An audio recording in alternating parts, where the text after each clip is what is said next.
김어준입니다. 국민의당이 문준용 씨 동료 제보라며 공개했던 녹취록이 안철수 전 대표의 사제지간이며 지난 20대 총선 전남 여수 갑의 예비후보였던 이유미 씨가 자신의 동생과 직접 녹음한 조작으로 밝혀졌습니다. 검찰은 물론 국민의당도 자체 조사를 한다니 조만간 결과가 나오겠습니다만 현재까지 내용만으론 납득하지 않는 점이 있습니다.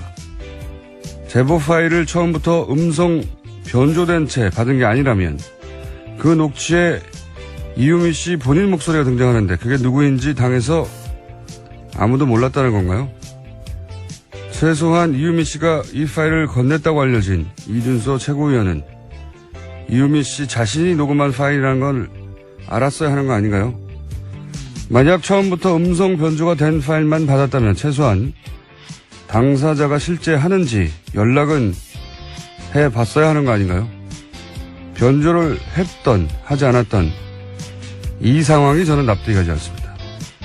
김어준 생각이었습니다. 뭐 여러 가지 의혹이 있지만 저는 이게 변조를 했냐 하지 않았냐 에 따라 달라질 것 같긴 한데 변조를 하지 않았다면 목소리가 이유미 씨 목소리라는 걸 알았어야 되는 거 아닙니까? 그죠?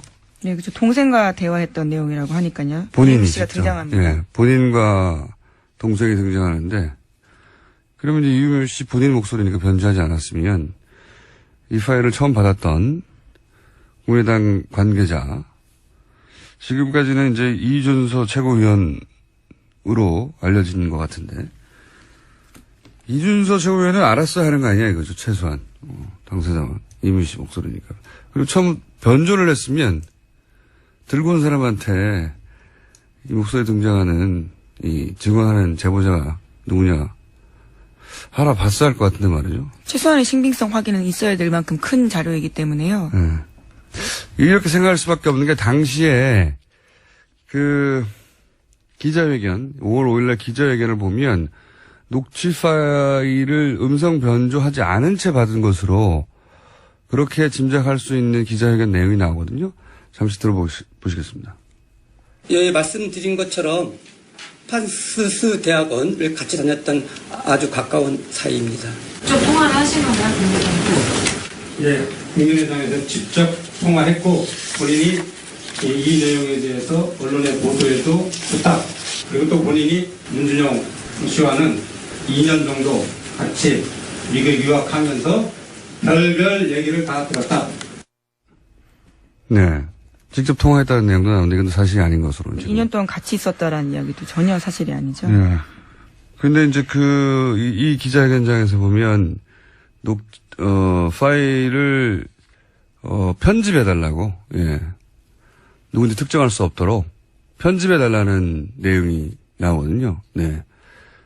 그랬다는 얘기는 편집되기 전에, 변조되기 전에 파일을 받았다는 거니까, 그러니까 저는 자연스럽게, 아니, 그럼 거기에 그 당에서 예비 후보로 나갔던 이유미 씨 목소리가 직접 등장하는데, 그럼 이유미 씨하고 같은 라인 선상에 있었던 최소한 이준서 최고위원은 너 목소리네? 하고 알았어야 되는 거 아니냐는 거죠. 그러면 당연히, 이유미 씨 목소리가 나온다는 건 이유미 씨가 직접 통화했거나 직접 얘기했다는 거니까, 그럼 그 사람과 확인을 직접 해봤어야 되는 게 아니냐는 건데, 저는 이 대목이 잘 이해가 안 가요. 다른 거 떠나서. 예. 관련 뉴스가 많죠? 네, 죄송합니다. 국민의당은 이유미 씨의 단독 범행이라고 선 그었는데요. 이 씨가 전화기 세대를 동원해서 카카오톡 내용을 조작하고 전화통화까지 지원했다고 주장하고 있습니다. 또 이준서 전 최고위원에 대해서는요. 제보자가 이유미 씨라고 검찰에 알린 사람이 이준서 전 최고위원이기 때문에 조작 사실 알고도 그랬겠냐라고 선을 그었습니다. 이유미 씨에게 다 떠넘겨서 그랬을 가능성은 왜 배제하나요? 예. 어쨌든 이유미 씨가 제보자였다는 사실을 이준서 씨 최고위원은 알았다는 거잖아요. 예, 전 최고위원은. 그러니까 이제 처음에 그 목소리도 변조되지 않은 채 왔다면 당연히 이유미 씨라는 걸 알았어야 하는 게 당연한 것이고 확인이 뭐가 어렵습니까? 이유미 씨하고 통화를 했다는 사람이니까 직접 확인하면 될 텐데. 그런 확인이 없었다는 거란 말이죠. 그리고 이준서 최고위원은 자기는 몰랐다는 거고, 조작을. 네, 국민의당은 여전히 당내 누구의 지시도 없었고 당은 조작 사실 몰랐다라고 밝히고 있습니다. 알겠습니다. 자, 다음 뉴스는요. 관련 뉴스가 많아요. 네, 당시 공명선거 추진단장 맡았던 이용주 의원도 녹음 내용이 편집되는 흔적은 없었고 대선 전국에서 조작을 한다는 건 상상할 수가 없었다. 이렇게 밝히고 있습니다. 대선 전국에서 조작을 한다는 건 상상할 수가 없었다. 대선 전국에서 가장 많은 조작이 일어나지 않나요? 제가 알기로는. 근데 이제,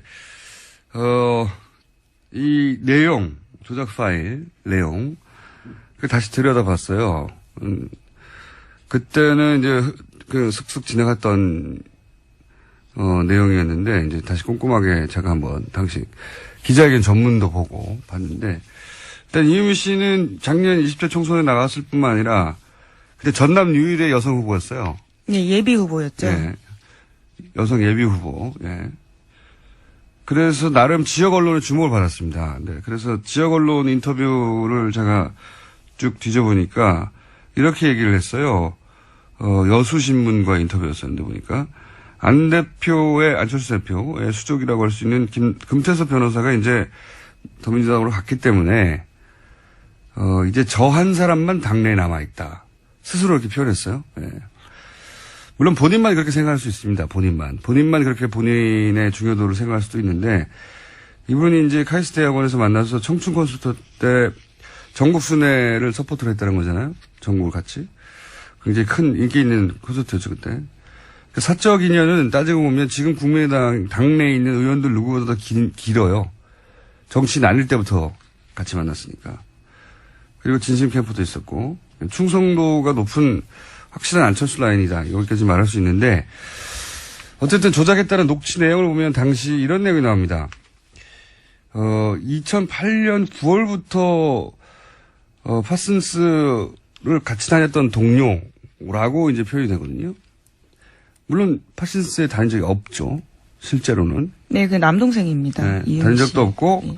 문준용 씨와는 일면식도 없는 사람이 만든 녹취록이에요. 이게 그러니까. 그렇게 생각하고 당시 녹취된 내용을 보면 이상한 대목들이 있습니다. 제가 보기엔 여러 가지가. 예를 들어서 소속 기관이 생겼으니까 고용정보원을 의미하는 거예요. 이게 이제 남동생이 하는 멘트입니다. 파슨스를 다녔다고 하는. 소속 기관이 생겼으니까 이력서에는 한 줄 채웠고 그래서 한국에서 토플 학원 다니면서 놀러 다녔다. 그런데 별거 아닌 말 같아도 이력서에 토플 학원 다녔다고 쓰진 않아요. 제 말은 무슨 말이냐면 공개된 정보가 아니에요. 그렇죠? 그러니까 이게 이제 이거는 가깝다는 증거로 대화 중에 툭 던진 거거든요. 토플 학원에 다녔었어 그때. 이렇게 놀러 다녔어. 제가 궁금해서 취재를 좀 해봤습니다. 문준용 씨에게 확인을 해봤어요. 오늘을 통해서. 실제 토플 학원을 다닌 적이 있느냐? 그리고 그 사실을 누가 아느냐? 실제 다닌 적은 있다고 해요. 그런데 당연히 가족과 아주 가까운 친구들밖에 모른다. 이력서 쓸 내용이 아니지 않습니까? 게다가 고용정보원 다니면서 토플 학원을 다닌 게 아니라 그 전에 다닌 적이 있다는 거예요. 네. 토플 학원 다닌 건 어떻게 알았을까요? 그리고 파슨스 에세이도 보면 모든 디자인을 혼자 다 한 걸로 그렇게 썼다. 이렇게 나오거든요. 별거 아닌 것 같은데 이건 좀 알아보니까 미술 관련 업종에서 유학을 갈 때 에세이를 쓸 때 종종 이렇게 과장하는 경우들이 있다고 해요. 별거 아닌 것 같은데. 그러니까 그런 분야 유학에 대해서 잘 아는 사람이 넣은 내용 같다고 제가 좀 알아보니까. 혼자만의 상상으로 막 하는 말이 아닌 거예요, 이게. 이분은 미술 유학을 한 적도 없고, 문준용 씨가 일면식도 없고, 파슨스 가본 적도 없는 사람인데, 그런 정보들이 곳곳에 들어있어요, 보면. 그리고 이제 이런 얘기도 나옵니다. 시민수석 딸도 동갑인데, 그런 식으로 해서 은행 꿀보직에 들어갔어. 뭐 이런 말이 나와요. 제가 주목한, 이것 때문에 꼼꼼하게 들여다보기 시작했는데, 시민수석의 딸이 동갑이다. 뭐, 은행 꿀보직 들어갔다. 이건 좀 찾아보니까 문재인 대통령이 이제 노무현 정부 시절 청와대에 근무할 때 시민사회수석이 이강철 수석이에요. 전 수석. 이 이강철 전 수석 의미하는 것 같아요. 제가 보기에. 여러 가지 이유상. 그래서 문준영 씨를 이제 루트를 통해서 확인해 보니까 우선 시민수석이 이강철 시민수석을 의미하는지도 모르고 저는 제 생각입니다. 이강철 수석이라고 하는 것은. 좀 이따 그 이유는 설명드릴게요. 이강철 수석도 모르고 그 딸도 누군지 모르고 동갑인지도 모르고 은행원인지도 모르고 전혀 모르는 사이라는 거죠. 이강철 전 수석이 문재인 대통령이 자신 형님이라고 한다고 언론 인터뷰에 잠깐 언급한 적이 있습니다. 예전에. 자료를 찾다 보니까. 그리고 딸이 은행원이었다는 사실을 2009년에 본인이 35년 만에 내란 선동 혐의 무죄를 받는 판결을 받고 나서 언론과 짧게 인터뷰한 내용 중에 딸이 은행원이라는 거를 짧게 언급하고 지나가는 장면이 있어요. 그게 전부예요. 그러니까 이 조각조각을 한 거죠. 연결을 해서 이렇게 엮었다는 건 문재인 대통령과 이강철 수석의 사적인 관계도 알아야 되죠. 이강철 수석의 딸이 은행원이라는 것도 알아야 돼요. 이강철 수석 은행 딸이 문준영 씨하고 또래인 것도 알아야 돼요. 별거 아닌 것 같은데 아주 많은 사실을 알아야 말할 수 있는 거거든요. 전문가의 냄새가 난다. 그 말을 하려고 길게 주시를 한 겁니다. 그러니까 문준영 씨 개인정보에 접근할 수도 있었고 위에 같은 정보도 취합할 수 있고 그런 전문가가 기본 소스를 제공한 것으로 저는 보이고 그 토대 위에 소스를 기반으로 연기를 한 거죠. 그냥 막 상상해낸 게 아니에요. 이런 것들이 다. 자, 그 소스를 어디서 받았는지 거기에 중요한 단서도 있다. 이런 얘기를 하고 너무 길게 했나요? 네. 네, 문준용 씨를 직접 취재하셨다고 해서 깜짝 놀랐습니다. 궁금하잖아요. 저는 궁금하면 꼭 알아봐야 되거든요. 자, 그 이상한 사건입니다. 그리고 그 녹취록도 그냥 나온 게 아닙니다. 보니까. 자, 관련 뉴스가 또 있습니까? 네, 검찰 이준서 전 최고위원 출국 금지 조치했습니다. 이 전 최고위원은 지금이라도 꾸며낸 일이라고 서러놓자라고 이유미 씨에게 이야기를 했다고 하는데요. 그러면서 이유미 씨가 먼저 그렇게 이야기를 했다고 하자 이준서 전 최고위원이 대선 끝나면 고소고발 모두 취하된다면서 은폐 시도했다는 의혹도 받고 있습니다. 그렇군요. 그렇다고 해도 이게 조작된 거를 알고 그랬다는 증거는 안 되는 거죠. 예. 어쨌든 그런 내용이 있었군요. 자, 다음은요. 네, 국민의당에서는 또 이 사실에 대해서 특검 제안하기도 했었습니다. 하지만 당내에서 거센 역풍 불었습니다. 김태일 국민의당 혁신위원장은 신뢰 위기를 넘어서서 존폐 위기 직면하고 있는데 안이한 대응이다라고 비판했습니다. 이 문제는 저희가 잠시 후 김관영 국민의당 당내 조사위죠. 단장을 직접 연결해서 이야기 들어보겠습니다. 다음은요. 네, 어제 박근혜 전 대통령 재판이 있었습니다. 검찰은 김성우 전 홍보수석의 진술조서를 공개했는데 눈에 띄는 부분이 있습니다. 지난해 10월에 최순실 씨 의혹이 쏟아지자 박근혜 전 대통령 주재로 대책회의가 열렸습니다. 이 자리에서 김성우 전 홍보수석은 박 전 대통령에게 비선 실세가 있었냐라고 물었고요. 박 전 대통령은 비참합니다라고 대답했다고 합니다. 비선 실세의 존재를 인정했다는 거네요. 예. 네. 게다가 또 박근혜 전 대통령이 개헌 발표한 적이 있습니다. 지난해 10월 24일이었는데요. 시정연설 때. 예. 그때 김 전 수석은 모든 언론이 개헌을 쫓아가는 상황이 돼서 신의 한 수였다라는 자축했다고 진술했습니다. 신의 한 수가 될 뻔도 했죠, 사실. 이 시정연설 때 개헌을 던지고 그러면서 언론에서 이제 반나절 정도 난리가 났는데 그날 저녁 JTBC 보도가 있었죠. 네, 태블릿 PC 보도가 있었습니다. 그 태블릿 PC 보도가 없었다면 최순실 게이트는 이어졌겠지만 탄핵까지 이어지기는 힘들었을 거라고. 예, 굉장히 중요한 보도였죠. 자, 다음 수는요. 최근 국정원개혁발전위원회가 첫 회의 열었습니다. 이 자리에서 적폐청산 TF가 조사할 대상 논의됐는데요. 국정원 댓글 사건을 비롯해서 보수단체 자금 지원 같은 12가지 사안을 조사하기로 결정했습니다. 특히 눈에 띄는 게 최순실 씨와 우병우 전 민정수석 관련된 의혹도 조사하겠다라는 겁니다. 조사해야 되겠죠. 예, 걱정되는 것은 이 위원회가 조사하는 내용을 아마 국정원이 먼저 알았을 것이고, 먼저 알 것이고, 조사된 내용은 누구보다 빨리 알아낼 것이고, 그러니까 국정원을 상대하는 것이라, 예, 이 위원회가 이런 일을 하긴 해야 할 텐데, 걱정이 되긴 합니다. 자, 다음 뉴스는요. 문재인 대통령이 어제 법무부 장관으로 박상기 연세대 법학전문대학원 교수를 지명했습니다. 비검찰 출신 법학자입니다. 네. 그런 일은 없어야 되겠지만 혹이라도 이분도 낙마한다면 또 비검찰 출신이 올 것 같죠? 그런 의지는 확고한 것 같습니다. 네. 자, 다음 뉴스는요? 여야 의원 40명이 최순실 씨의 재산 몰수를 위한 특별법 제정 모임 만들었습니다. 올 연말 통과를 목표로 이번 주부터 발의 서명 작업 들어갑니다. 법안에는 부당재산 소급 환수와 압수수색 권한을 가진 위원회 설치 등이 포함되어 있습니다. 여야 40여 명이면 여기서 야당 의원은 누구입니까? 네, 야당 의원들 다양하게 있는데요. 바른정당, 자유한국당, 정의당, 국민의당 모두 들어가 있습니다. 네, 당연히 다른 정당은 이해가 가는데 보수정당에서는 누가 포함됐죠? 김성태 의원은 제가 알고 있고. 네, 자유한국당에서는 유일하게 김성태 의원이 들어가 있고요. 바른정당에서는 이해운 대표와 하태경 의원이 들어가 있습니다.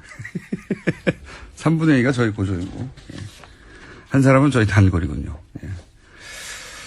뉴스 공장에 나오셔야 됩니다. 자, 뉴스 끝입니까? 오늘? 네, 자유한국당 뺀 여야 3당이 추경심사 착수에 공감대가 형성되면서 대치 없던 정국이 좀 물꼬가 트일 것으로 보입니다. 추경은 사실 역대 한 번도 통과되지 않은 적이 없어요. 근데 통과는 될 것이 분명한데 이제 그 과정에서 굉장히 애를 먹고 있는 거죠. 예. 오늘 여기까지 해야 될 것 같은데 여하간 오늘 중요한 내용 주시하는 것은 그겁니다. 그냥 혼자 막 상상으로 한 게 아니다, 이유미 씨가. 거기에 툭툭 던져지는, 내용들, 그런 건 소스를 보고 하는 것이고, 소스는 본인이 만들 수 있는 수준이 아니다. 소스가 어디서 왔느냐. 이것도 꼭 따져봐야 된다. 여기까지 하겠습니다. 시사인의 김은지였습니다. 감사합니다. 자체적으로 진상조사단을 구성했습니다. 진상조사단 단장 김관영 의원 전화 연결됐습니다. 안녕하십니까? 네, 안녕하세요. 김관영입니다. 아주 곤혹스러운 임무를 맡으셨습니다. 예. 네, 아주 맡고 싶지 않은 일입니다. 조사단은 몇 분이고 어떤 분들로 몇 명으로 구성됐습니까? 네, 일단은 3명으로 구성이 돼 있고요. 예. 저희 당에 참여하고 있는 변호사들 예. 으로 구성을 했습니다. 그렇군요. 법조인으로 당연히. 네네.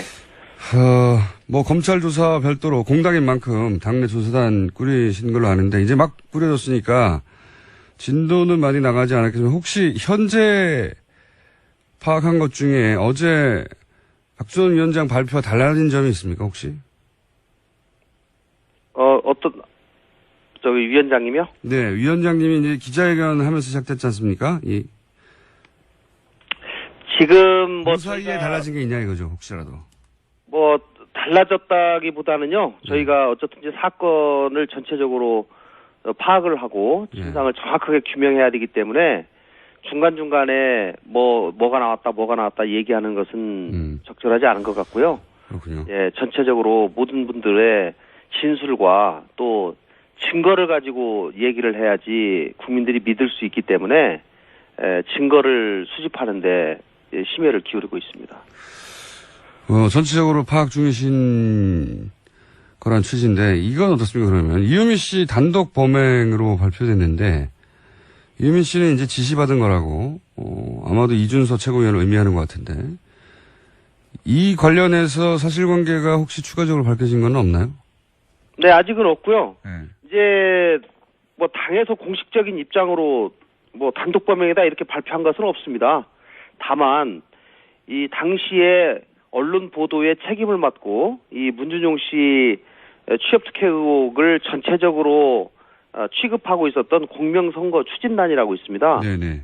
거기에 단장을 맡고 있던 이용주 의원께서 네. 본인이 이제 아마 이유미 씨가 26일 날 검찰 소환을 앞두고 24일 날 처음으로 연락이 와서 아마 만난 모양입니다. 예. 내가 이 검찰 소환을 받았는데 이거 어떻게 해야 되냐. 근데 사실은 이게 조작이다.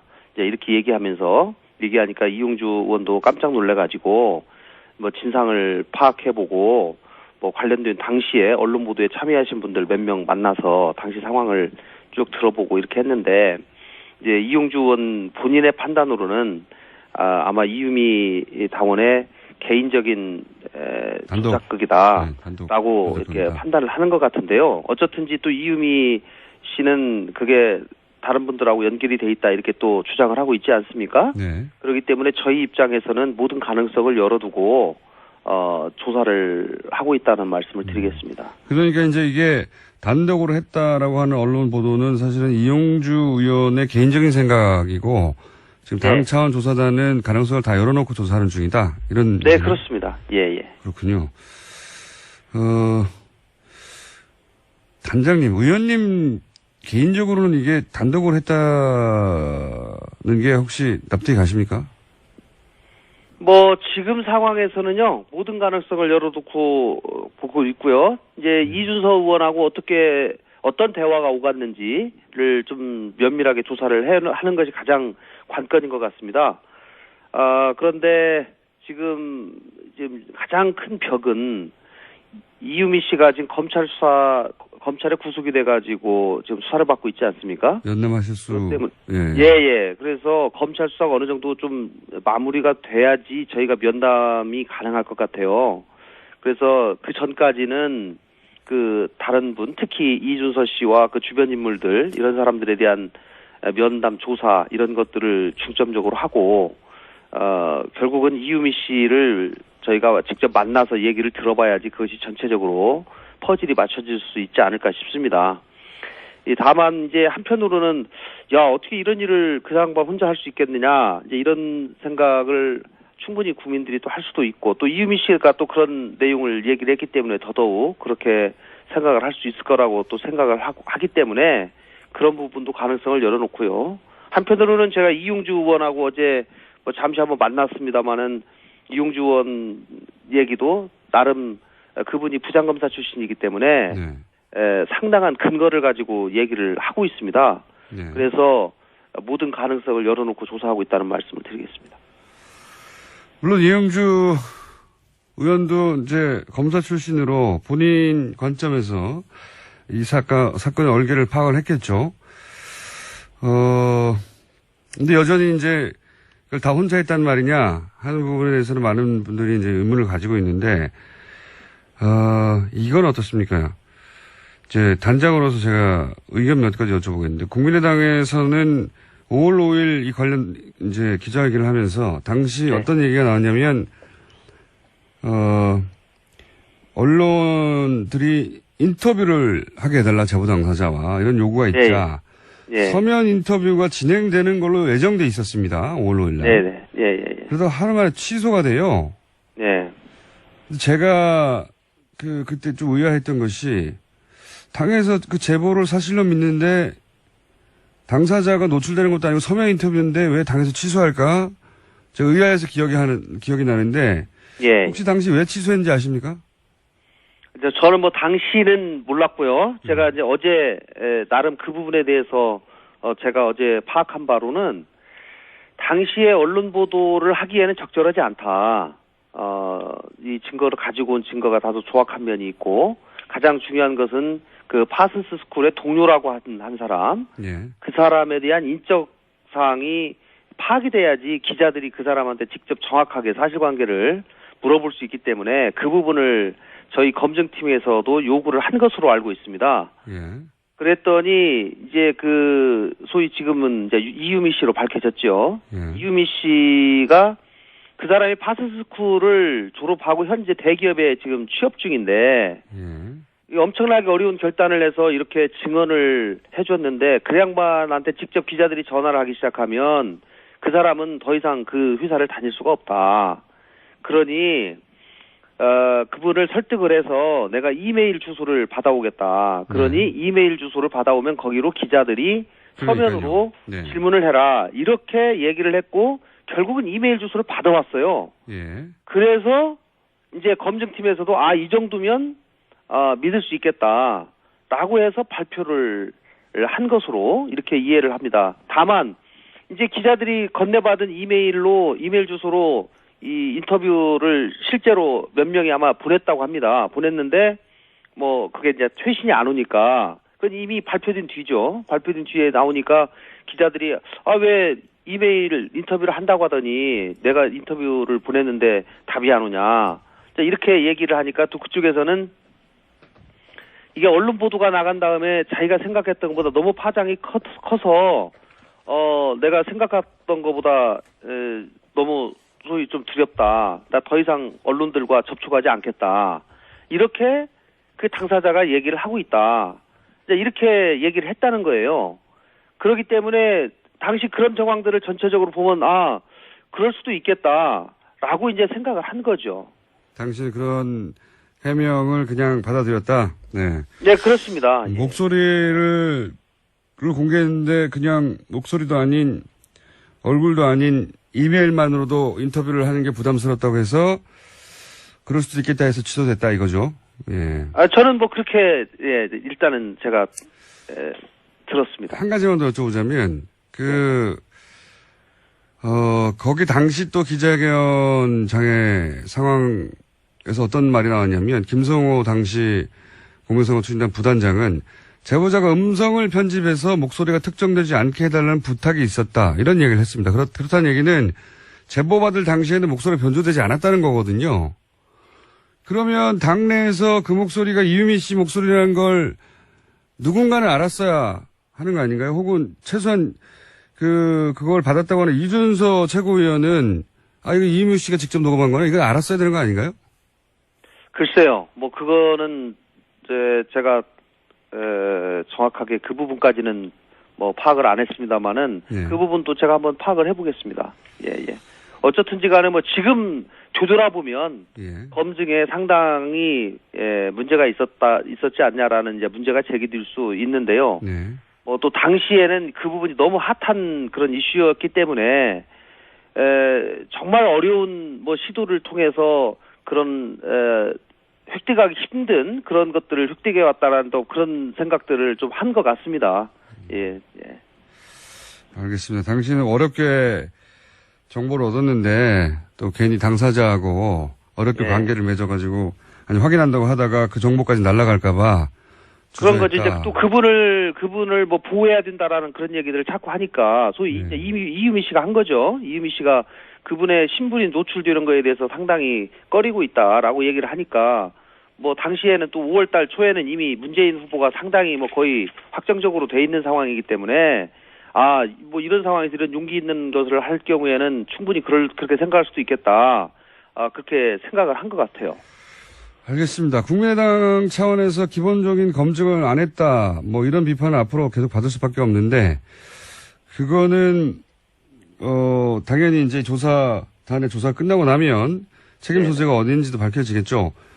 특검 얘기만 여쭤보고 끝내겠습니다. 예. 네네. 당에서 처음에 박지원 전 대표랑 김동철 원내대표랑 특검 얘기 꺼냈다가 이제 당내에서도 반발이 심했다고요? 네, 특히 지금 저희 당의 혁신위원회가 구성이 돼서 일을 하고 있습니다. 혁신위원회에 계신 분들이 특검 주장은 오히려 지금 현재 이미 박주선 비대위원장이 사과를 했는데 그 사과를 오히려 약화시킬 가능성이 있고 특검 주장하는 것이 물타기로 보여질 가능성이 있기 때문에 적어도 지금에 대해서는 지금 상황에서는 특검 주장하는 것은 맞지 않다라고 이제 혁신위원회에서 발표를 했고요. 또 이제 의원님들은 뭐 여러 가지 생각들이 서로 나뉘는 것 같습니다. 그런 상황이기 때문에 저희가 어제 의원총회를 했습니다만 당론으로 정하지는 못했고요.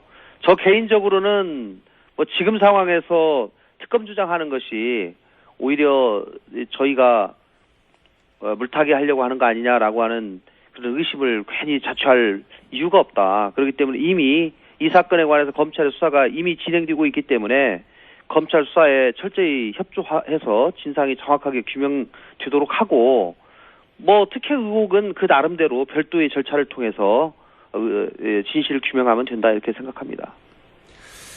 알겠습니다. 안철수 전 대표가 조작은 몰랐다고 해도 그래도 이 사안에 대해서는 정치적 도의적 책임은 있는 거죠?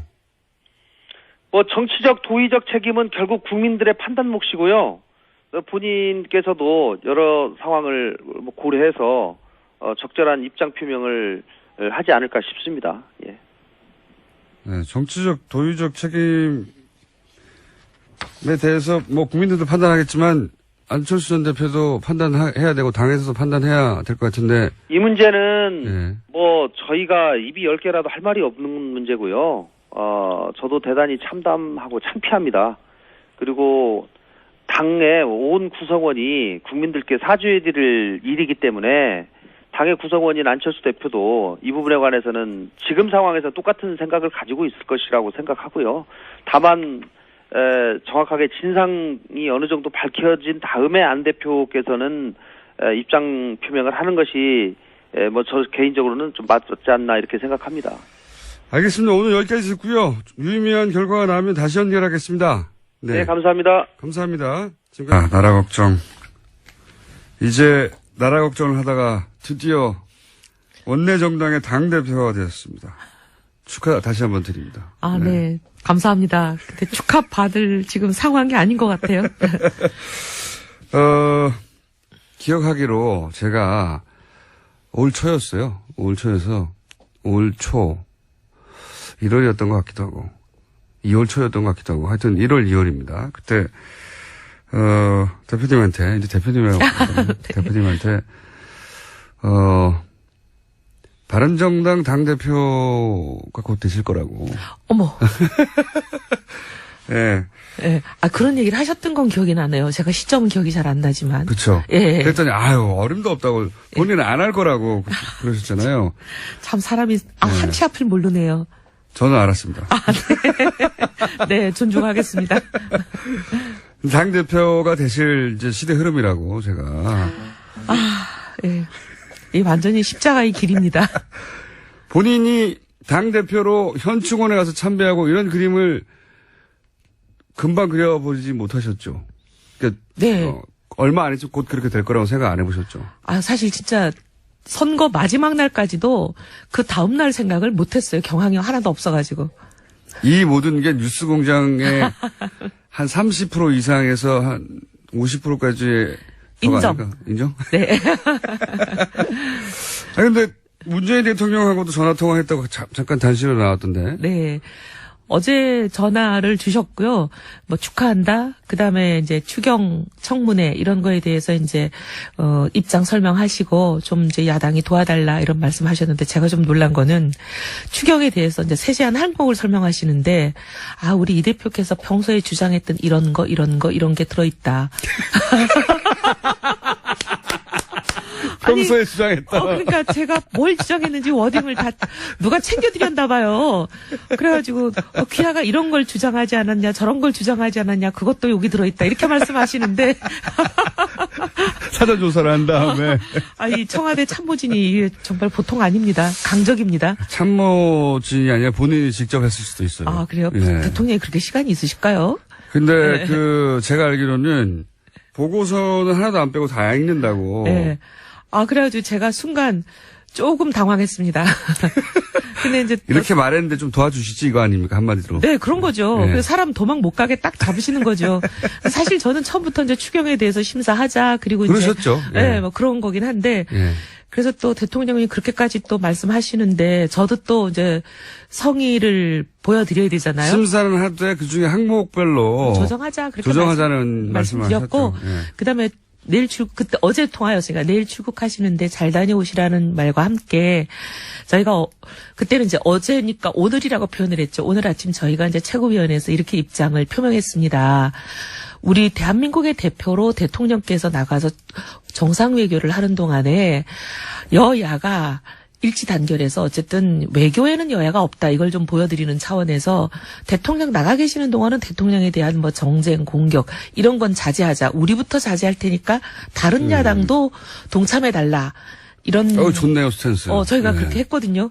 그래서 그 얘기를 대통령께 들었더니 너무 좋아하시더라고요. 없을 때는 뒤통수 안 칠게 이거잖아요. 네. 근데 그거는 좀 옛날부터 그런 생각을 했었어요. 네. 돌아오시면 또 얼마든지 또 대통령께 이런저런 얘기할 세월이 한 세월이 많은데. 앞에 세워놓고 뺨을 때리더라도 뒤통수는 치지 않겠다. 네. 자유한국당도 거기 동의했나요? 아무 반응이 없습니다, 아직. 그래도 대통령 다녀오셔서, 성과 결과도 설명하실 겸 청와대로 한번 초청하겠다 이렇게 말씀하시고 좋게 끊었습니다. 당대표 되실 때, 김무성 전 대표가 자리에 안 왔다고 해가지고. 네, 시끄럽죠. 네, 당대표, 이혜원 당대표 되는 거를 마음에 안 들어 한다. 그랬더니 이제 의원님 다른 곳에서 한 인터뷰를 제가 얼핏 봤어요. 네. 그럴 뿐이 아니다. 네. 네. 통이 큰 분이시고, 그게 이제 공식적인 답변이고, 그게 공식적인 답변이고, 그분이 뭐랄까요, 썩 유쾌한 건 아닌 것 같아요, 지금 상황이. 어제 사실 만나뵈러 갔습니다. 네. 그래서 그냥 뭐 약속 정하고 그렇게 가지 않고 네. 그냥 무조건 방 앞에 가서 기다리는 작전으로 네. 그래서 가서 말씀드렸더니 이제 직원들이 있잖아요. 직원들한테 제가 와서 기다립니다. 말씀 좀 올려주세요. 했더니 이제 금방 들어오라고 하셔가지고. 앞에 왔는데 어떻게. 예. 그래가지고 이제 뵀는데 뭐 그동안 이제 선거 때 여러 가지 헛소문 퍼뜨리는 사람들이 많았거든요. 근데 그 헛소문 들으셨는지 그거 사실 아니다 이렇게 정리해 주시고 그다음에 여러 가지 또 뭐 오해 있었던 것도 좀 풀고 그다음에 이제 앞으로 이렇게 잘하라.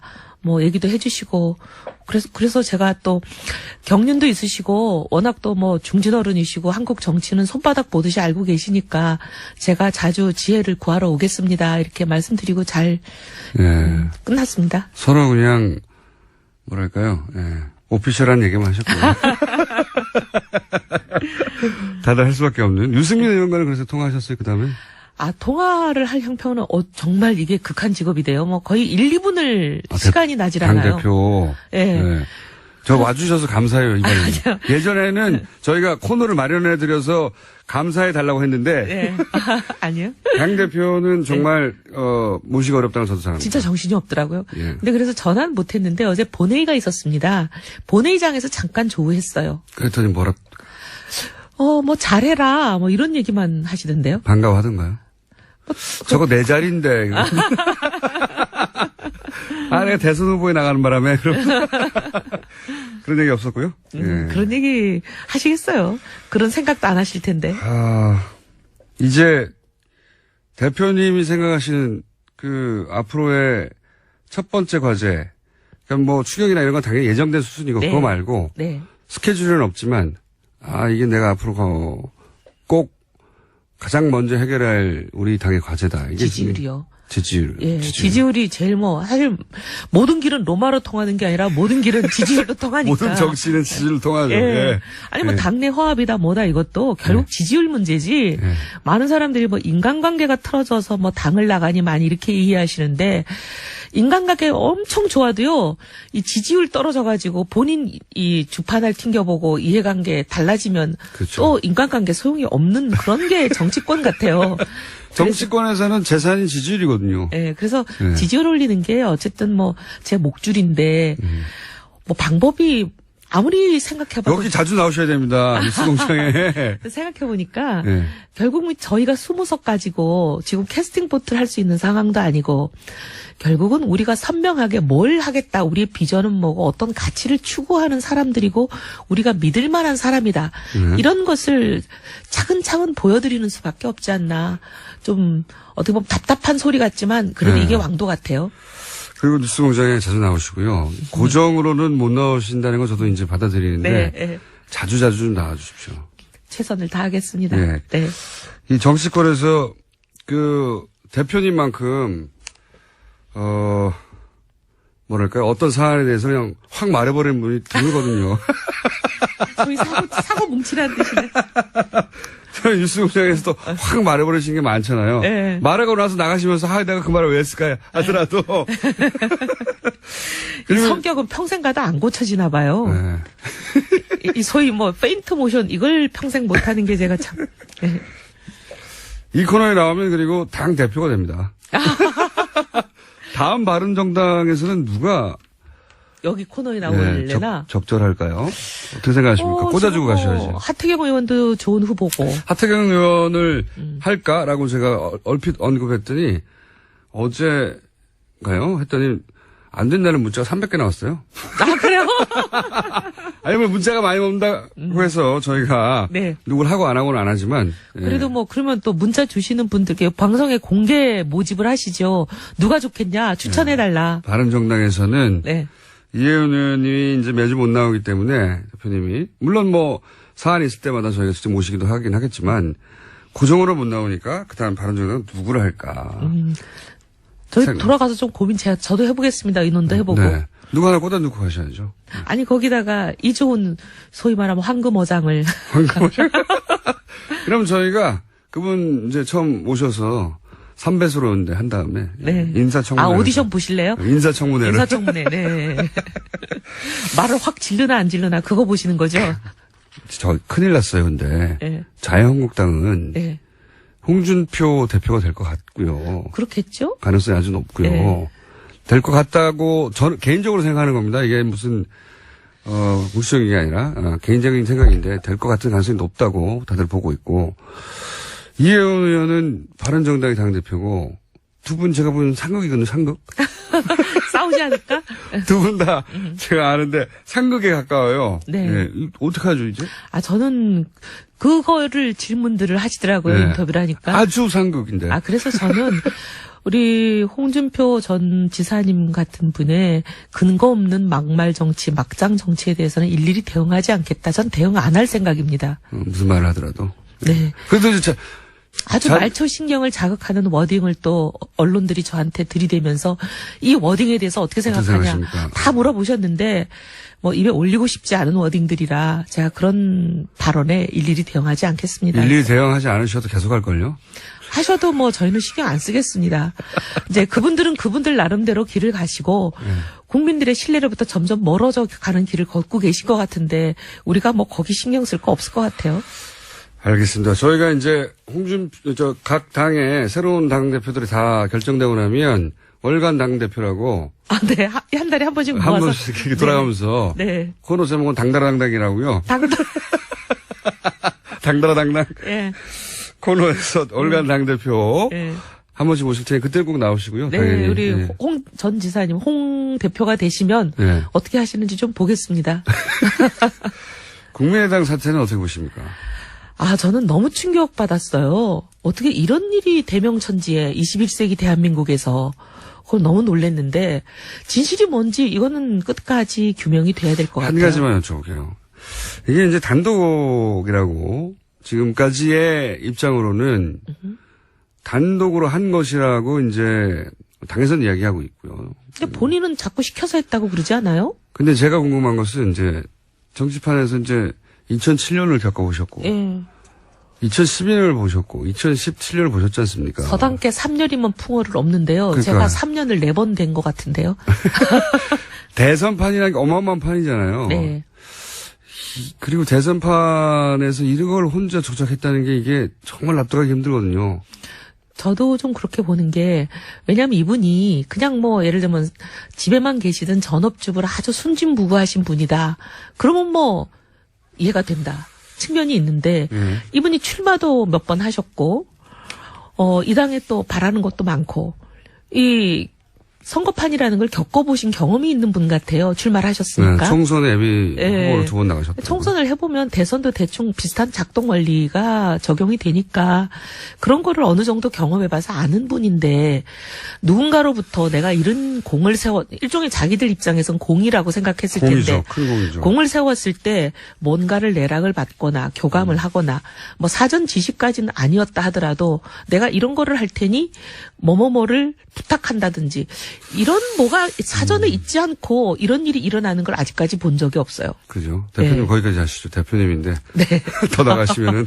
네. 자, 마지막 고정이었습니다. 바른정당 이혜훈 대표였습니다. 감사합니다. 네. 오늘 3부에 긴급 편성됐습니다. 왜냐, 이유는 잠시 후에 말씀드리고, 더불어민주당 안민석 의원 나오셨습니다. 네, 이혜훈 대표의 성공을 바라는 안민석 의원입니다. 축하드립니다. 자유한국당의 김성태 의원 나오셨습니다. 예, 김성태 의원입니다. 조금 전에 이혜훈 대표 여기 방송하셨잖아요. 예. 나가면서 제가 뜨겁게 축하의 포옹을 해드리고 아주 예, 사진 찍고 난리가 났습니다. 네네 그렇습니다. 공장장이나 우리 김성태 의원님하고 같이 기념사진도 찍고요. 김성태 의원님 같이 앉으세요. 이혜원 대표가 정말로 그 건강한 보수의 아이콘이 될 거라고 기대를 하고요. 개인적으로는 우리 대학 동기라서가 그런 게 아니라 대학 동기라서 그런 게 아니라 생각이 바르고 대학 동기라서 그런 거군요. 정말 저런 보수 정치인이 몇 분만 더 계셔도 뭐 김성태 의원님도 뭐 포함되지만요. 정말 그 건강한 보수 또 건강한 진보가 서로 선의의 경쟁을 하는 그러한 대한민국의 정치가 되길 바라고 그 중심에 이혜원 대표께서 보수의 중심이 앞으로 되기를 바라겠습니다. 김성태 의원님도 축하 메시지 한마디 하셨어요. 이혜원 대표의 대표 취임을 진심으로 축하드리죠. 사실상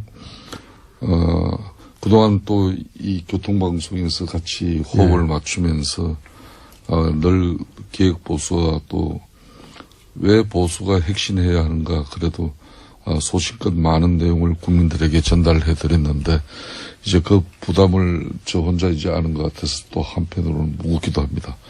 그렇지만 저는 개인적으로 이혜원 당대표는 여성 지금 당대표 3명 대한민국 정당 역사상 처음이에요. 처음이죠. 그런데 제대로 된 야당의 여성 당수로서의 역할이 이루어지지 않겠냐 이렇게 보고 있습니다. 일각에서는 하태경 의원이 우세했는데 뉴스공장과 김우준 공장장의 성원으로 이혜원 대표가 됐다는 설이 있고요. 또 일각에서는 다음번은 뉴스공장과 김우준 공장장이 안민석을 여당의 당대표로 만들 것이라는 뭐 그런 이야기도 일각에서 있긴 그런 있습니다. 얘기는 전 들어본 적도 없고 그런 생각도 없고 그리고 생각이 있다 하더라도 아무튼 이혜원 대표가 불가능할 것이다. 예. 이혜원 대표가 이 프로그램에 덕을 많이 본 거는 사실인 오늘 것 같습니다. 김어준 공장장께서는 오늘 뭐 다른 때는 우리 안민석 의원을 좀 폐마하고 약간은 무시하는 그런 자세가 있지만 오늘은 그래서는 안 될 것 같아요. 저를 폄하하는 게 오늘은- 몸에 뱄죠. 제가 그것은 뉴스공장 하기 전에 예. 안민석 의원을 처음 알았던 10여 년 전부터 이미 그래왔거든요. 그랬었군요. 인생 그렇게 살면 안 돼요. 네? 나이가 이제 50 됐는데 인생 똑바로 제가 사시고. 작년 9월 달에 이 내부자 둘 첫 방송 때 아마 기억이 나실 겁니다. 안민석 의원님과 서로에 대한 평가를 하면서 이 코너를 시작했었는데. 김우준하고 같은 편이라고 그러더라고요. 우리가 죽기 살기로 싸우는 이야기도 물론 관계인데. 무줄도사라고 제가. 그렇지만 그때 제가 안민석 의원은 민주당 내에 최고의 전략통이라 사실상 집권당인 새누리당과 박근혜 정권에서 가장 경계해야 될 인물 1호라 이렇게 내가 평가. 탄핵을 3년 기획했다는 거 아니에요. 네, 그러니까 일각에서. 일각에서 그렇게 주장하고 있죠. 대단한 분입니다. 어제 혼자서. 창원역에서 토크 콘서트 하느라고 내렸는데 100분 정도가 나와서 저를 환영하는 줄 알았어요. 근데 갑자기 피켓을 꺼내더니 탄핵 기획한 안민석 구속하라 그러면서 역에서 한 30분 정도를 못 가고 환영 인사가 아니라. 시달렸어요. 사실상 예. 제가 작년에 박근혜 대통령 측근 인사들에게 이 안민석 의원이 국회 본회의장 대정부 질의를 통해서 정유라 문제나 정윤의 이야기 이게 그냥 받아들여서는 안 된다. 심각한 이야기다. 그래서 정말 잘 대비를 해야 된다. 뭐 이런 이야기도 했지만은 그 다들 그냥 그냥 별거 아니고 그냥 사선 달고도 아무 역할 하지 못하는 한 의원의 한 풀이 정도로 이렇게 치부해버린 게 잘 나가다가 오늘 뭐 어떻게 보면은 정권까지 내준 이 결과예요. 저는 오늘 이 방송을 통해서 이제 좀 우리 안민석 의원 축하해 드려야 될 일이 오늘 문재인 대통령께서 대통령 취임 이후에 첫 애교 순방을 나갑니다. 방미 수행단에 물론 미국이죠. 예. 미국 방미 수행단에 사실상 국회에서는 유일하게 2명이 참여하는데 아니 그걸 어떻게 아셨어요? 이거 국가 보안인데. 본인 입으로도 여러 번 얘기하셨잖아요. 참 제가 이야기했어요. 네. 대한민국 국가 보안 객이 많이 떨어졌네요, 보니까.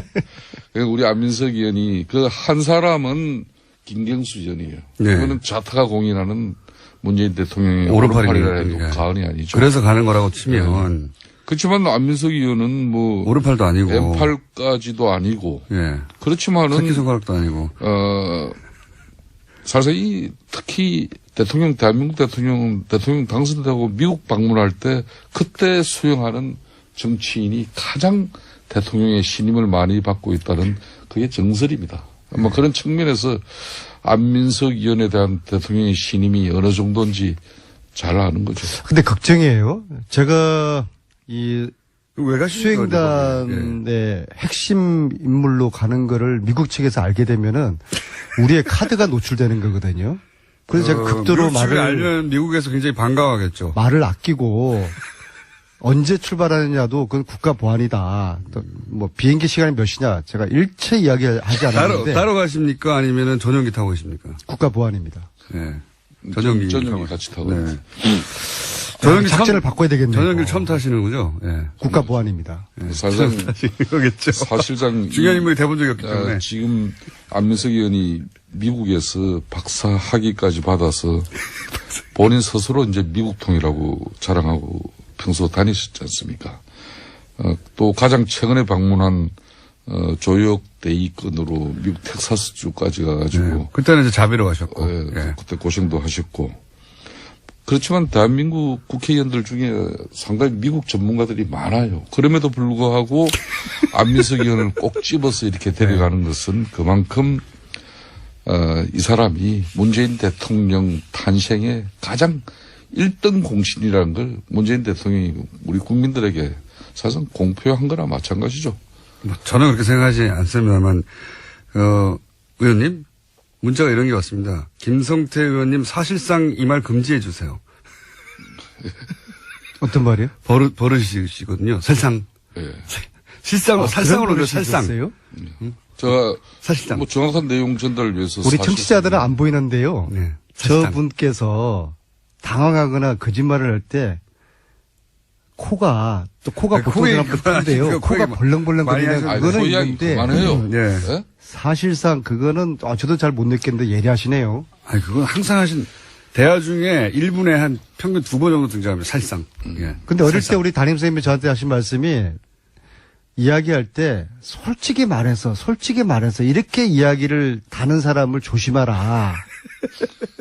그 생각이 그 말씀이 떠오르는데. 왜 가시는 겁니까? 안민석 의원. 예. 안민석 의원께서 이제 오늘 대통령 모시고 미국 가시면서 제가 꼭 대통령께 안민석 의원이 신임만 받지 말고 대통령께 꼭 직언도 해야 된다고 저는 보고 있습니다.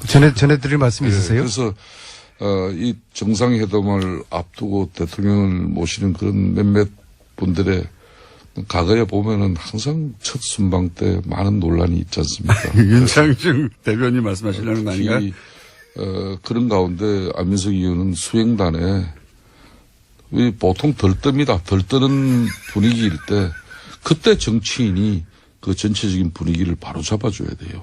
그래서 더군다나 이번 정상회담을 앞두고 있는 대한민국 국민들은 과연 문재인 대통령과 트럼프가 어떤 결과를 만들어낼 것인가 정말 지켜보고 있습니다. 그렇기 때문에 다들 한결같이 문재인 대통령이 좋은 성과를 거두고 돌아오실 거라고 기대를 하는 거죠. 그렇기 때문에 뭐 그런 가운데 사실상 여당이지만은 대통령 참모진에게 인사하려고 공항까지 나오지 마라. 이건 소탈한 참 순방길의 모습이고 참 좋아요. 저는 그렇지만은 이 한미 정상회담은 첫째도 둘째도 북핵 폐기 회담이 저는 돼야 된다 봅니다. 그래서 원전 폐기가 우선이 아니라 북핵 폐기가 우선이 되는 그런 한미 정상회담이 될 수 있도록 우리 안민석 의원이 꼭 좀 대통령에게 좀 이 부분을 좀 강조시켜 주시고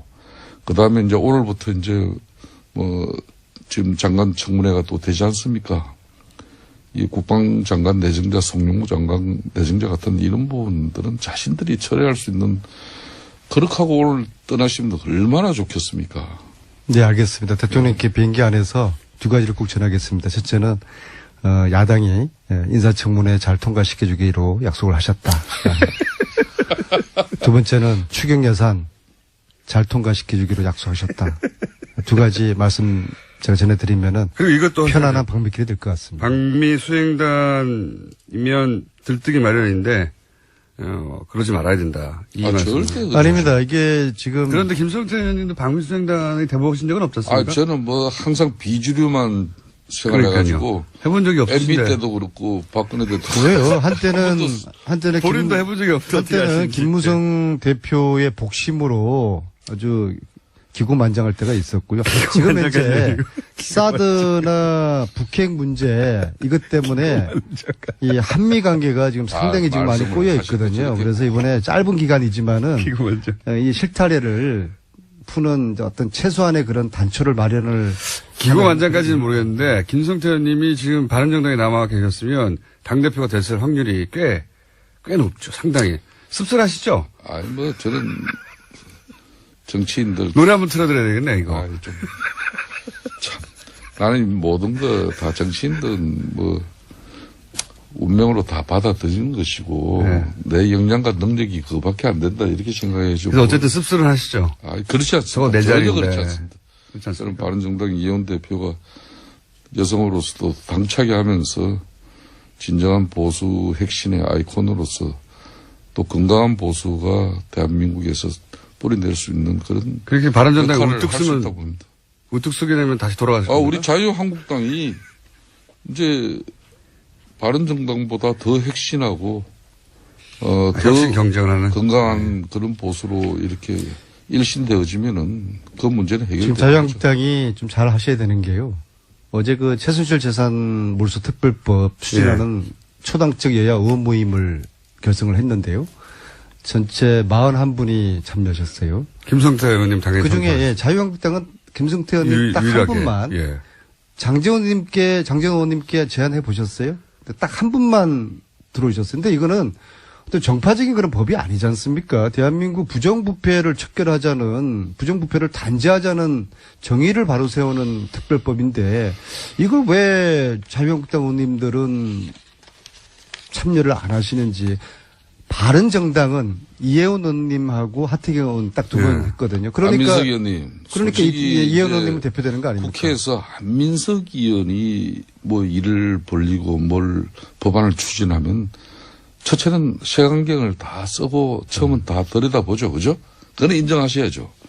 뭐 그런 측면에서 특히 자유한국당 의원은 안민석 의원이 그동안 끈질기게 이 방송이나 또 본인의 개인적인 정치 활동을 통해서 사실상 박근혜 대통령의 국정농단의 주범인 최순실의 그 문제를 가지고 최순실 일가들의 문제를 가지고 집요하게 했지 않습니까? 그 결과가 지금 이런 상황까지 왔는데 거기에 안민석 의원이 또 이렇게 한다고 시작하는 하니 일이 꼴도 보기 싫은 거죠. 저게 결론은 또 무슨 업무를 가지고 시작하는 뭘 가지고. 그러면은 그래서 내가 안민석 의원한테 몇 번 개인적으로 이야기하시듯이 최순실의 국정농단에서 비롯된 한마디로 국가 권력을 사유화해가지고 자기 부를 치부한 거 있다면 그거는 반드시 국가가 할 수 있어야 된다. 다른 정치적인 의도는 가져서는 저 때문에 제가 앞장서니까 자유한국당 의원님들이 특별법 초당 모임에 참여 안 한다고 하면은 딱 한 가지 방법이 있네요. 모임 대표를 제가 빠질 테니까 김성태 의원님이 대표를 맡으세요. 그거 좋네요. 예. 제가 간사를 할게요. 어떠십니까? 의원님. 이 자리에서 결정하시죠, 그냥. 절대 제가 지금 저 대표도 제가 시킨 겁니다. 아니 참 겸손하신 분이에요. 일정 부분은 맞아요. 아니 뭐 본인 절대 안 제가 하시는데 공동 대표를 같이 하자 그랬거든요. 아니, 그러니까 대표를 그만두시고 관사를 하시고 김성태 의원님이 대표를 하시면 되죠. 신의 한 수네. 좋네요. 사실상 저는 우리 꼴입니다. 안민석 의원님이 내리 수도권 4선 의원을 하면서 예. 다른 의원 같으면은 당대표, 원내대표, 상임위원장 이거 최소한 다 상임위원장은 거쳐야 되는 거죠. 그렇죠. 예, 최소한. 그런 걸 모든 걸 자신이 안 하면서 하고 싶었는데 못한 겁니다. 행위원으로 지금까지 초지를 간 공장장 것 같아서 정말 왜 그래? 오늘 미국 가는 길에 그래서 기분 좀 좋게 해주지. 저분에게 이제는 우리가 동료원이지만은 예우를 갖춰야 된다. 어떤 조직이고 기구고 뭐 모임이 만들어지더라도 항상 대표 내지는 회장 뭐 이걸 늘 이제 모셔야 된다. 그렇긴 한데 요 사안만큼은 말씀하셨다시피 김성태 의원님이 대표를 해주시면 상징력도 살고 자유한국당에서 유일한 의원으로서 그리고 이제 저거 다 안면서 혼자 다 하는 거 아니야? 이런 이제 불신 의혹도 떨쳐버릴 수 있으니까 대표님을 하시면 되겠네요. 아니 뭐 저는 못할 것도 없어요. 해요. 제가 분명한 대표하세요. 사실은 네. 사실상 이 최순실 재산 이 몰수를 위한 이 특별법이 참 지난합니다. 네. 쉽지 않은 법이에요. 그러니까요. 그러니까 만일 그게 안 되면 그 책임과 원망 그거 제가 다 뒤집어 써야 되는데. 김성태 님이 그때 김우중 공장장도 또 그들어서 나 괴롭힐 거 아니에요. 아니죠. 대표하시면 제가 그 일은 도와드리죠. 왜냐하면 이 최순실 재산은 다만 자유한국당에서 지금 왕따를 당하고 계시지 않습니까? 최순실 재산은 공장장 있잖아요. 김우중 이게 공장장이 나를 왕따하지 자유한국당에서 내가 왕따 당하지 않아요. 최순실 재산은 국민의 피와 땀이에요. 그래서 이걸 찾아서 몰수를 해야 된다는 것이고. 그래서 그럼 이렇게 하죠. 그러면 혼자 또 하시는 게 부담되시니까 이해운 김성태 공동대표, 안민석 간사. 이혜원 의원님은 이제 대표님이 됐으니까 못하실 것 같고. 하태경. 네. 좋습니다. 하태경, 김성태 공동대표, 안민석 간사. 네. 이렇게 오늘 좀. 간사라도 꼭 하셔야 되겠어요? 간사가 싫으면 이제 수습 간사로 할게요. 안민석 의원이 다 좋은데 방송에서는 이렇게 이야기해놓고 실질적으로 그 대표 이제 박탈시키면 아마 난리납니다. 자, 요 정도 하시죠. 아니, 일이 되는 게 중요하니까. 제 수가 그렇게 저의 이 노림수가 다 이렇게 읽혀요? 이렇게? 네. 방미는 왜 하시는 겁니까, 근데? 이게 국가적으로 좀 보완이 필요한 그런 일을. 언론에 다 보도됐거든요. 제가 말할까요, 그냥? 언론에 보도됐어요. 네. 본인 입으로 한번 설명해 주십시오. 왜 가시는지. 가시기 때문에 오늘 잡힌 거거든요. 예. 왜 잡혔는지 설명을, 왜 가는지 설명해 주셔야죠. 참 말씀드리기 참 조심스러운데요. 이게 아직 마무리가 되지 않은 지금, 협상의 끝물이 있기 때문에. 우리나라 미국에 있는 약탈 문화재 중에서 어보가 있어요. 어보요? 어보. 문정왕. 어보라는 것은 왕과 왕비를 위한 도장인데 왕실의 정통성과 권위를 상징하는 유물이거든요. 네. 이 그게 어부 미국에 중에, 있어요? 이 어부 중에 하나, 문정왕후, 당시에 기세가 등등했던 왕비인데, 문정왕후 어보를, 13년도에 LA 라크마 박물관에 있는 것을 확인을 해서 아하. 협상을 해서 저와 이제 전문가들하고 민간단체가 협상을 해가지고 몇 차례 협상을 해가지고 이걸 환수 결정을 났어요. 예. 그런데 박근혜 정부가 예. 박근혜 대통령이 제가 이렇게 쭉 흐름을 보니까 안민석이가 중심에서 이 찾은 이 어부를 안민석의 성과를 두고 볼 수 없다? 예, 그래서 이것을 몇 년 동안 지금 시간을 끌었던 것 같아요. 왜냐하면은 생각해 그쪽에서 보세요. 안 준 게 아니고요? 아닙니다. 준다고 했는데도? 우리 정부의 노력이 거의 없었어요. 정부의 노력이 네. 없었다. 왜냐하면은 박근혜 구속되니까 세월호가 올라왔지 않습니까? 네. 문재인 대통령 당선되니까 4년 동안 시간 끌었던 어보가 지금 이제 돌아오게 생겼어요. 그래서 그 어보 마무리 협상 때문에 중요한 협상의 일을 하러 가시네요. 대표로 이렇게 가고 이 문화 주권을 되찾는 일이기 때문에 이 어보를 저는 트럼프 대통령이 문재인 대통령 처음 만난 자리에서 주는 선물로. 이것을 선물로 주면은 참 좋겠다 생각입니다. 14년도에 오바마 대통령이 한국 왔을 때 어보 몇 점을 박근혜 대통령에게 청와대 가서 선물로 준 사례가 있거든요. 예. 그런 그림을 저는 안민석 한번 해보고 의원은 올 1월 달에도 정리역에 그 국내 전시를 위해서도 프랑스를 이렇게 다녀온 적이 있었죠. 네. 그러니까 이 문화재에 관심이 많으세요? 이 어보 이제 문정왕후 어보인데 이걸 국가 간의 특혜 약탈 문화재를 이렇게 가져오는 문제는 상당히 복잡한 절차와 시간이 필요로 하지 않습니까? 그런 문제를 가지고 우리 평소 안민석 의원이 이 문화재 제자리 찾기에 해문스님이라고 계세요. 그분하고 수년간 벌써 해외를 다니시면서 좋은 활동을 하신 부분은 같은 동료 의원으로서도 아주 높게 평가합니다. 근데 그러나 그걸 4년 전에 뭐 이래 했다고 해가지고 그 안에 진행되지 않았다고 해서 그걸 박근혜 뭐 정권에서 안민석 의원의 공을 갖다 제가 의심이 든다는 거고요. 그렇게 하지 하필 마세요. 시기적으로 근거는 없는 그러나 안민석 의원이 그동안 좋은 노력을 해서 좋습니다. 이번에 또 예, 제가 그 이야기는 문재인 그 얘기는 제가 대통령과 함께 안 또 했던 걸로 좋은 하고요. 외교 좋습니다. 성과를 예. 거둘 수 있는 문제를 하여튼 가지고. 틈만 나면은 저를 디스하려고 막 현안이 돼 있어요. 그리고 문재인 약탈 대통령께도 문화재가 추경의 핵심이 일자리 창출 아닙니까? 11조 2천억이. 그 지금 신고리 오늘 말 되게 말씀 많으시네요. 신고리 원전 5, 6기 그냥 그렇게 약탈 중단시키는 거 문화재가 아닙니다. 전 세계 15만 점이 있어요. 각자 얘기하시는 거지. 그것이 아주 마음에 듭니다. 예. 15만 점의 약탈 문화재가 외국에 서로 있어요. 대화는 안 하시고, 예. 그래서 이 약탈 문화재 찾는 일을 이제 앞으로 우리 문재인 정부에서 좀 더 적극적으로 정부의 역할도 이제 요구가 되고요. 그래서 아무튼 찾은 어부를 대통령께서 돌아오는 귀국 비행기 안에 가지고 그 임무 딱 하나 있으신 거예요? 가지고 나머지 거는 뭐 국가 보안성의 문제 때문에 네, 문제 하나밖에 없는 거군요. 임무는. 안민석 의원께서 제가 아까 서두에 이야기를 했습니다마는 이번 추경이 반드시 국회에서 원만하게 처리될 수 저는 개인적으로 있어야 된다고 보고 있습니다. 왜 일자리 창출을 위한 추경이 핵심인데 그렇지만은 문재인 대통령의 대선 공약인 탈원전 중요합니다. 그렇다고 해가지고 스위스나 독일 같은 경우도 이 탈원전을 결정하기까지는 33년 동안의 사회적 공감대를 이뤄내고 심지어 국민투표를 5번이나 하면서 이렇게 한 거예요. 그러니까 대통령 당선됐다고 해서 이미 1조 6천억의 사업비가 들어가고 있는 신고리 5, 6호기를 건설을 잠정적으로 그냥 중단시켜버리고 그걸 시민 배심원단 결정에 따르겠다. 이렇게 하면 이건 무책임한 거예요. 그럼 거기 지금 현장에 1,100명이 일하고 있는 사람들은 그 일자리는 또 날리는 거지 않습니까? 그래서 이런 문제. 몇 년 전에 이영애가 드라마에서 이렇게 이야기했죠. 선전인가요?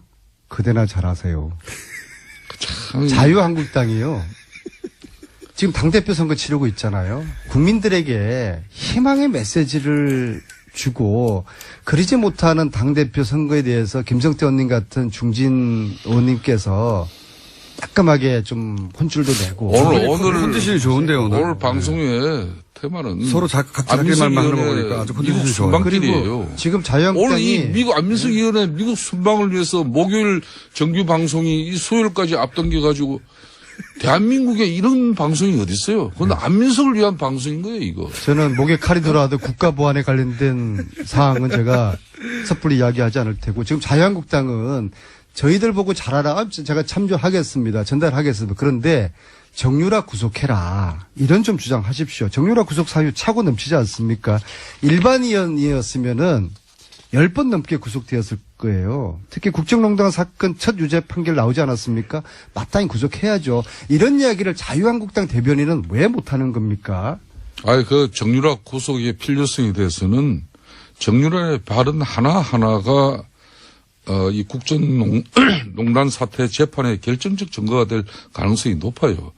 그렇기 때문에 저는 검찰이 정유라의 구속을 제대로 이끌어내지 못하고 있는 이 지금 현재 수사 기법이 뭔가 문제가 있지 않나요? 저는 이렇게 봅니다. 그래서 자유한국당이 마치 정유라 구속을 이거 싫어하는 것처럼 이렇게 받아들일 필요가 없어요. 최순실 재산 특별법 우리 자유한국당 찬성하자. 이런 이야기를 자유한국당에서 해줘야지 건강한 보수로서 살아남을 수 있는 거예요. 안민석 의원님. 자꾸 저희들 공격만 하려고 더불어민주당 127명 중에서도 지금 30여 명밖에 참석 안 했지 않습니까? 시간을 가지고 안민석 의원의 이런 진정성과 두 번 다시 대한민국의 최순실의 국정농단이 없어져야 된다는 교훈을 남기고자 하면은 이 법안 꼭 성안됩니다. 그러니까 너무 실망하지 마시고 시간 가지고 노력합시다. 저희 의원들이 30명밖에 참여하지 않은 건 또 어떻게 아셨어요? 제가 그 내용을 41명밖에 안 되셨습니까, 총? 아무튼 저는 개인적으로 우리 안민석 의원이 이번에 방미 순방길에 많은 민주당의 동료 의원들 제키시고 이렇게 대통령의 신임을 가지고 제꼈다는 표현은 방송용으로 부적절하고 순실이당 이런 용어도 우리가 또 징계받았잖아요.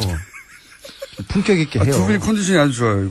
오늘 그래서 오늘 진심으로 축하드리고 서로 딴 얘기하고 서로 성공적인 순방길이 되시고 특히 약탈 문화재 반환을 위해서 좋은 역할도 이루어지시길 바랍니다. 제끼고 대신에 간택되었다라고 정정해 주십시오. 간택은 또 선택되어졌다 그렇게. 자, 그러면 대표하시는 걸로 결정이 된 것이고요. 네, 그죠? 좋습니다. 그리고 문화재는 돌아오는 걸로, 그죠? 최종적으로 제가 미국 가서 이제 마무리하고. 예, 미국 가셔서 한번 전화 통화도 한번 하죠. 예. 아니, 그 전에 돌아옵니다, 문제는. 아, 그래요? 바로 돌아오십니까? 다음 주 목요일 이전에 돌아오기 때문에. 저는 이제 일정이 짧으네요. 의료 협상이 마무리가 안 되면 좀 더 남아 있을 수도 있습니다. 두 분이 굉장히 컨디션이 좋고요. 서로 딴 얘기하시고 틈틈이 디스하시고 앞으로도 뭔가 분위기 다시 돌아왔으면 초반대로 없애버리려고 그랬거든요, 이 코너를. 국민당 안철수 의원이 최대 위기인데 그거만 한 코멘트 하시고 그럼 마무리하겠습니다. 제가요. 네.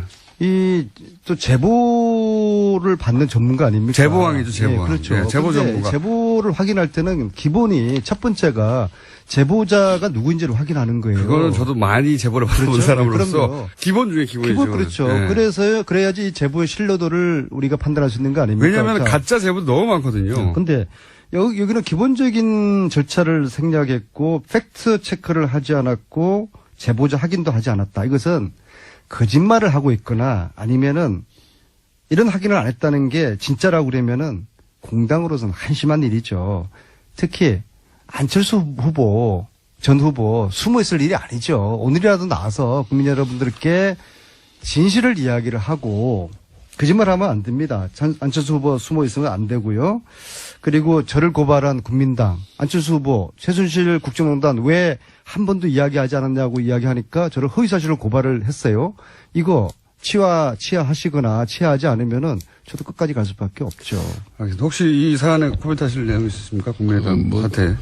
이건 문준용 제보 조작 판문과 관련해서 안민석 의원의 소신 있는 발언 잘 들었습니다. 그렇지만 내용 마무리를 보면은 국민의당에서 지난 대선 기간 동안 안민석 의원 고발건 치하해라는 게 이제 또 마무리가 돼버렸지 않습니까? 참 대단한 분이에요. 본인 이익이 거기 들어가 있는 거죠. 예. 이번에 이 문준용 제보 조작 판문은 특히 검찰이 성력 없는 철저한 조사로 사건의 진실을 밝혀내야 되는 것이고 이렇든 저렇든 안철수 전 대표가 이 사건의 진실을 몰랐다 해도 그 책임을 피할 수는 없는 것이죠. 그렇기 때문에 이 사태의 사건의 진위가 웬만큼 파악되셨으면은 국민들 앞에 소상한 본인의 입장을 밝히는 게 중요하죠. 오늘의 마무리 멘트는 진실은 침몰하지 않는다. 네. 지금까지 사실상 김성태 선생님과 제보 수령 김어준입니다. 국민의당이 문준용 씨 동료 제보라며 공개했던 녹취록이 안철수 전 대표의 사제지간이며 지난 20대 총선 전남 여수 갑의 예비후보였던 이유미 씨가 자신의 동생과 직접 녹음한 조작으로 밝혀졌습니다. 검찰은 물론 국민의당도 자체 조사를 한다니 조만간 결과가 나오겠습니다만 현재까지 내용만으론 납득가지 않는 점이 있습니다. 제보 파일을 처음부터 음성 변조된 채 받은 게 아니라면 그 녹취에 이유미 씨 본인 목소리가 등장하는데 그게 누구인지 당에서 아무도 몰랐다는 건가요? 최소한 이유미 씨가 이 파일을 건넸다고 알려진 이준서 최고위원은 이유미 씨 자신이 녹음한 파일이라는 걸 알았어야 하는 거 아닌가요? 만약 처음부터 음성 변조가 된 파일만 받았다면 최소한 당사자가 실제 하는지 연락은 해봤어야 하는 거 아닌가요? 변조를 했던 하지 않았던 이 상황이 저는 납득이 가지 않습니다. 김어준 생각이었습니다. 뭐 여러 가지 의혹이 있지만 저는 이게 변조를 했냐 하지 않았냐 에 따라 달라질 것 같긴 한데 변조를 하지 않았다면 목소리가 이유미 씨 목소리라는 걸 알았어야 되는 거 아닙니까? 그죠? 네, 그죠. 동생과 대화했던 내용이라고 하니까요. 본인이 이유미 씨가 직접. 등장합니다. 예, 본인과 동생이 등장하는데 그러면 이제 이유미 씨 본인 목소리니까 변조하지 않았으면 이 파일을 처음 받았던 국민의당 관계자 지금까지는 이제 이준서 최고위원으로 알려진 것 같은데 이준서 최고위원은 알았어야 하는 거 아니야 이거죠 최소한 당사자는 이유미 씨 목소리니까 그리고 처음 변조를 했으면 들고 온 사람한테 이 목소리에 등장하는 이 증언하는 제보자가 누구냐 알아봤어야 할 것 같은데 말이죠. 최소한의 신빙성 확인은 있어야 될 만큼 큰 자료이기 때문에요. 네. 이렇게 생각할 수밖에 없는 게 당시에 그 기자회견 5월 5일날 기자회견을 보면 녹취 파일을 음성 변조하지 않은 채 받은 것으로 그렇게 짐작할 수 있는 기자회견 내용이 나오거든요. 잠시 들어보시겠습니다. 예, 말씀드린 것처럼 판스스 대학원을 같이 다녔던 아주 가까운 사이입니다. 좀 통화를 하신 건가요? 예, 국민의당에서 직접 통화했고 본인이 이 내용에 대해서 언론의 보도에도 부탁, 그리고 또 본인이 문준용 씨와는 2년 정도 같이 미국 유학하면서 별별 얘기를 다 들었다. 네. 직접 통화했다는 내용도 나오는데 이건 사실이 아닌 것으로. 2년 동안 같이 있었다라는 이야기도 전혀 사실이 아니죠. 네. 근데 이제 이 기자회견장에서 보면 파일을 편집해달라고, 예. 누군지 특정할 수 없도록 편집해달라는 내용이 나오거든요. 네.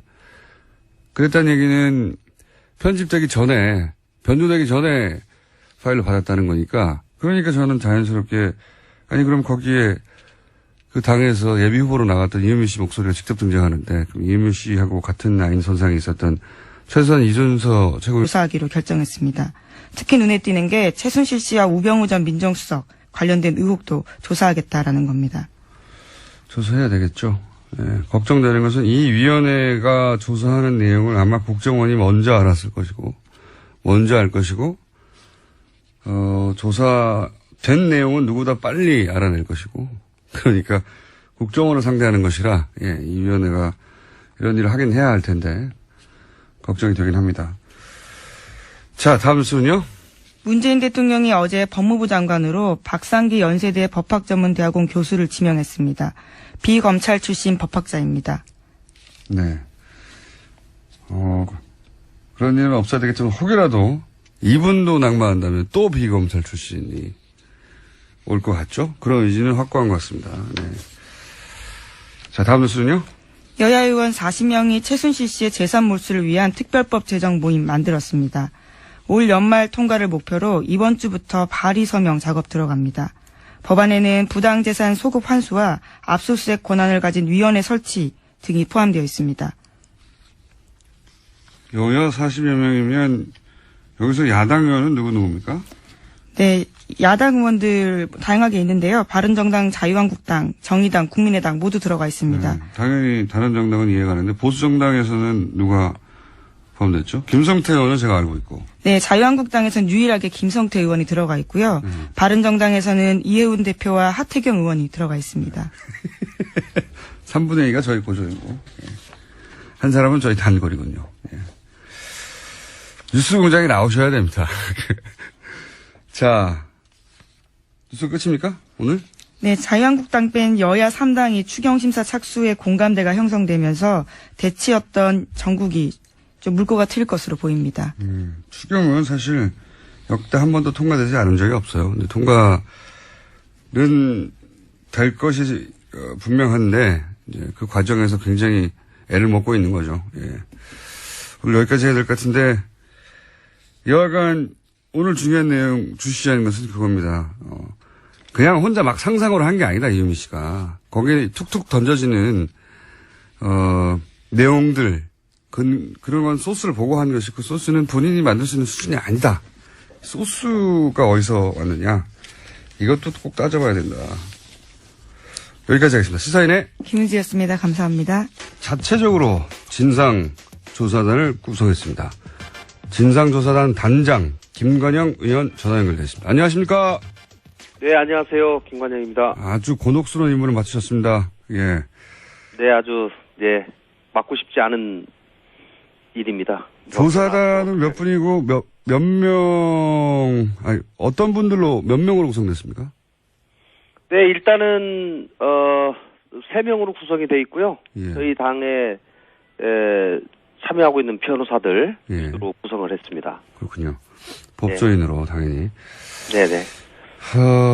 검찰 조사 별도로 공당인 만큼 당내 조사단 꾸리신 걸로 아는데 이제 막 꾸려졌으니까 진도는 많이 나가지 않았겠지만 혹시 현재 파악한 것 중에 어제 박지원 위원장 발표와 달라진 점이 있습니까? 혹시 다른 적이 없죠? 실제로는. 네, 그 남동생입니다. 네, 다른 적도 없고 네. 문준용 씨와는 일면식도 없는 사람이 만든 녹취록이요. 이게 그러니까.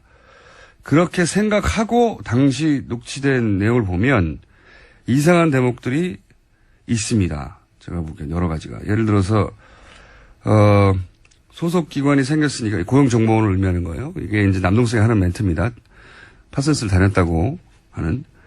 소속 기관이 생겼으니까 이력서에는 한 줄 채웠고, 그래서 한국에서 토플 학원 다니면서 놀러 다녔다. 그런데 별거 아닌 말 같아도 이력서에 토플 학원 다녔다고 쓰진 않아요. 제 말은 무슨 말이냐면 공개된 정보가 아니에요. 그렇죠? 그러니까 이게 이제 이거는 가깝다는 증거로 대화 중에 툭 던진 거거든요. 토플 학원에 다녔었어 그때. 이렇게 놀러 다녔어. 제가 궁금해서 취재를 좀 해봤습니다. 문준용 씨에게 확인을 해봤어요. 루트를 통해서. 실제 토플 학원을 다닌 적이 있느냐? 그리고 그 사실을 누가 아느냐? 실제 다닌 적은 있다고 해요. 그런데 당연히 가족과 아주 가까운 친구들밖에 모른다. 이력서 쓸 내용이 아니지 않습니까? 게다가 고용정보원 다니면서 토플 학원을 다닌 게 아니라 그 전에 다닌 적이 있다는 거예요. 네.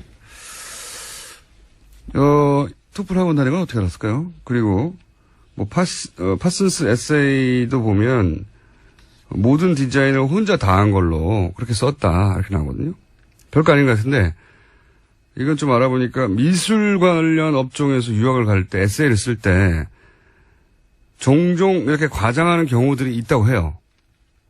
별거 아닌 것 같은데. 그러니까 그런 분야 유학에 대해서 잘 아는 사람이 넣은 내용 같다고 제가 좀 알아보니까. 혼자만의 상상으로 막 하는 말이 아닌 거예요, 이게. 이분은 미술 유학을 한 적도 없고 문준용 씨가 일면식도 없고 파슨스 가본 적도 없는 사람인데 그런 정보들이 곳곳에 들어있어요, 보면. 그리고 이제 이런 얘기도 나옵니다. 시민수석 딸도 동갑인데 그런 식으로 해서 은행 꿀보직에 들어갔어. 뭐 이런 말이 나와요. 제가 주목한 이것 때문에 꼼꼼하게 들여다보기 시작했는데 시민수석의 딸이 동갑이다. 뭐 은행 꿀보직 들어갔다. 이건 좀 찾아보니까 문재인 대통령이 이제 노무현 정부 시절 청와대 근무할 때 시민사회수석이 이강철 수석이에요. 정수석. 이 이강철 전 수석을 의미하는 것 같아요. 제가 보기에. 여러 가지 이유상.